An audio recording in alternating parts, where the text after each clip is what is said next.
तुम्हें बस ये बताना चाहता हूँ, तुम्हें बस ये बताना चाहता।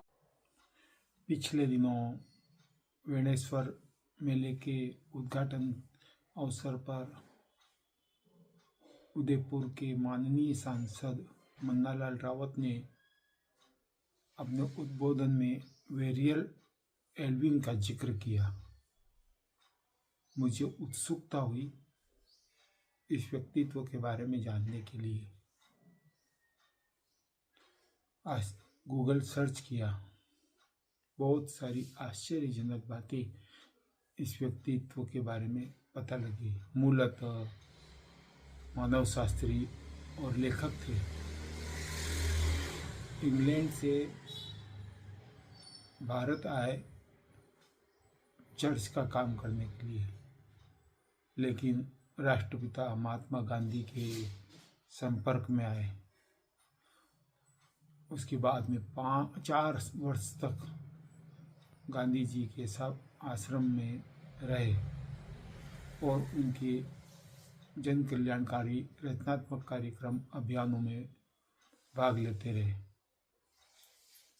बाद में जब उनके पासपोर्ट का रिन्यूअल की चर्चा हुई, तब ब्रिटिश सरकार ने उन्हें इस शर्त पर रिन्यूअल दिया कि वे गांधी जी के साथ नहीं रहेंगे।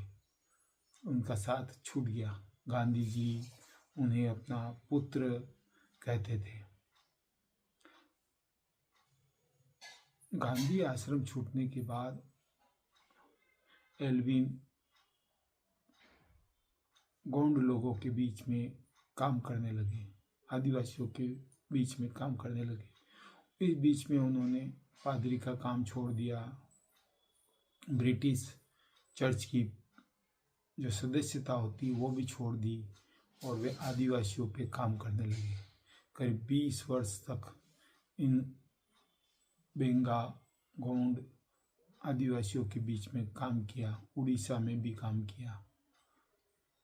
इस काम का नतीजा यह निकला कि वे एक बहुत बड़े लेखक बन करके उभरे।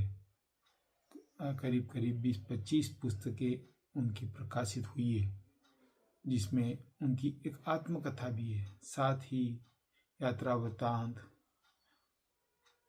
लोकगीतों का संग्रह, आदिवासी जनजीवन, उनकी रीति रिवाज, परंपरा आदि पर भी पुस्तकें प्रकाशित हुई है, जो बहुत चर्चा में रहती है।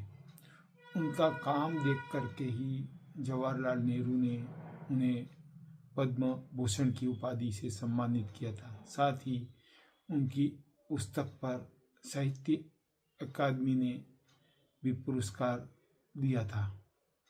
बहुत ही समृद्धशाली व्यक्तित्व थे। उनका काम आज भी लोगों के बीच में चर्चा का विषय रहता है।